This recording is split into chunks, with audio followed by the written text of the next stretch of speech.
सर्दियों में खासकर वसा युक्त खाना हमारा ज़्यादा हो जाता है, जैसे कि घी हो गया, तली हुई चीज़ें हो गई और खोया वगैरह से बनी यानी कि मावे से बनी हुई चीज़ें हो गई, चीनी ज़्यादा हो गई। कार्बोहाइड्रेट की और वसा की मात्रा इतनी हो जाती है तो हमारा वेट बढ़ना लाजमी है। अब हम उसको डाइजेशन कैसे करें या जितनी हम ऊर्जा ले रहे हैं उसको हम खपत कैसे करें। दो क्वेश्चन आते हैं कि सर्दियों में वेट बढ़ता है और घटता है। जल्दी से जल्दी अपना वेट कम करना है तो हमें थोड़ी वसा और कार्बोहाइड्रेट पे ध्यान देना पड़ेगा कि हमें उसकी ऊर्जा या उसकी मात्रा कितनी लेनी होती है।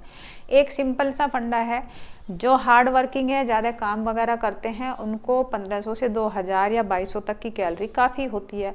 अगर एक घरेलू औरत है, एक घर का काम करती है, उसमें भी झाड़ू पोछा उनके काम वाली लगी हुई है, नहीं करती तो उनको थोड़ा टफ बात आए। अगर कोई भी हमारा खनिज पदार्थ है, कोई भी हमारा प्रोटीन है, वसा है या हमारा कार्बोहाइड्रेट है जिससे हम प्राप्त करते हैं, हमारे कार्बोहाइड्रेट के बहुत सारे स्रोत हैं लेने के, बट हम कार्बोहाइड्रेट खाते तो जाते हैं, जैसे कि हमारे सर्दियों में ड्राई फ्रूट वगैरह हो गए, जड़ वाली जो सब्जियां होती हैं उनसे भी कार्बोहाइड्रेट हम वसूल करते हैं। जैसे हम पशुओं से भी और सी फूड से भी कार्बोहाइड्रेट को वसूल करते हैं यानी कि प्राप्त करते हैं। अब इसको हम खा तो लेते हैं, सर्दियों में हमें दिक्कत आती है कि वेट बढ़ता है। ये जो दिसंबर का महीना है इसमें बताते हैं कि वसा युक्त चीज़ें खाएं, इससे हड्डियां मजबूत बनती है। हड्डियां तो मजबूत बनेगी, कुछ ऐसा क्यों ना किया जाए कि साथ में हमारा वेट भी मेंटेन रहे और हमारी हड्डियां भी मजबूत बन जाए और मांसपेशी भी मजबूत बनी रहे और ब्लड का संचार भी अच्छा बना रहे।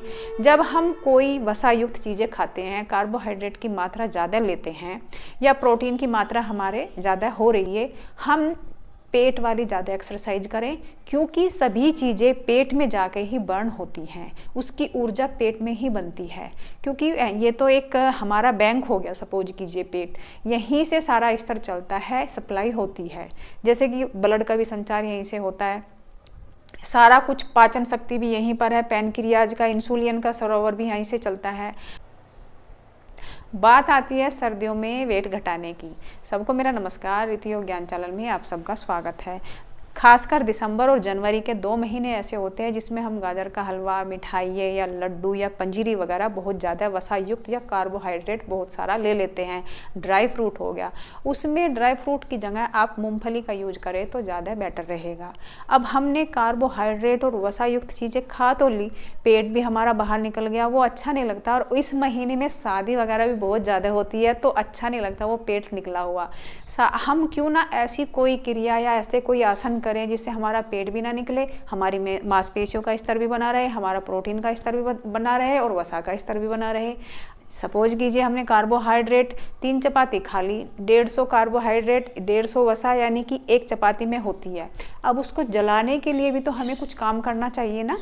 अगर हमने घी खाया, उसमें वसा इतनी रहती है, वो वसा अगर ऊर्जा, जो भी ऊर्जा बनेगी कार्बोहाइड्रेट के जरिए, एटीपी के जरिए, तो उसको हमें बर्न भी तो करना है ना। अगर हम उस ऊर्जा को अंदर ही रखेंगे तो वो फैट में कन्वर्ट हो जाएगी। अब उस ऊर्जा को, खाए हुए की ऊर्जा को, उस बिजली को हमें कैसे रिड्यूस करना है और कैसे बर्न करना है, वो काम करके, या तो हम काम करते हैं, एक्सरसाइज करते हैं।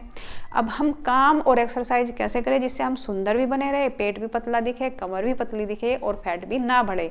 उसके लिए हमें सबसे पहले प्रोसीजर करना होगा मेटाबॉलिज्म को अपने हाई लेवल का। चीज़ है, आप बैठने की स्थिति सही रखें, अपना पोस्चर सही रखें, खाना खा के आप वज्रासन में जरूर बैठे। पेट की क्रिया हमें ज़्यादा से ज़्यादा करनी चाहिए जब सर्दी की बात आती है तो, क्योंकि पेट ही हमारा ये सारा इस तरह, यहीं से सारा कुछ बन के चलता है। यह जो डब्बा है ना, यहीं पर सारा कुछ, यहीं से सेल बनते हैं, हमारा जितना यूरिक एसिड वगैरह है, जो हमारा निष्कासन एरिया है, सारा यहीं से डाइजेशन, निष्कासन, सारा पौष्टिक आहार जो हम यहीं से खाने के द्वारा यहीं जाता है खाना, और यहीं से सारा कुछ सेल वगैरह सब कुछ यहीं से डेवलप होते हैं। ठीक है। अब पेट के लिए यहाँ पर बैठे, कम से कम 5 मिनट पीछे उंगलियों को जोड़ के घुटनों के ऊपर आपने ऐसे बैठना है और यहाँ पर आराम से बैठ के जो ये मन आपका चंचल होता है ना, उसको भी आप कंट्रोल कर सकते हो ब्रीदिंग के साथ। 5 मिनट ऐसे बैठना है। दूसरा फंडा है हमारा साधारण सा पद्मासन लगा के बैठ जाए आप। ये खाना खाने के बाद नहीं आपने करना है, ये सुबह के टाइम करना है पद्मासन। वज्रासन खाना खाने के बाद करना है, पद्मासन सुबह मॉर्निंग में जब आप आसन करते हो तो ऐसे।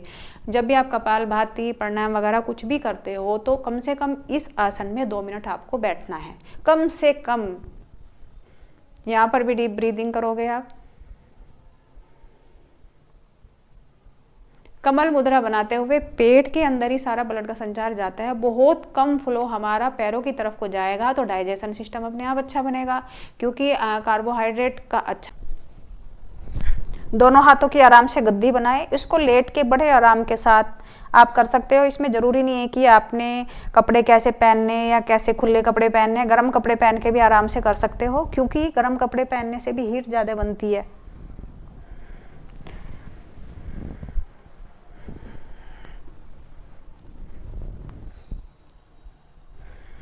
यहाँ पर आपने कम से कम 10 राउंड करने हैं। ये श्वास छोड़ते हुए नीचे, श्वास भरते हुए ऊपर। आप देखिए इसमें छोटी आंतों के ऊपर बड़ा अच्छा प्रभाव पड़ता है। वापस, और यहीं पर ऐसे बुद्ध कोणासन में आप लेट जाएं।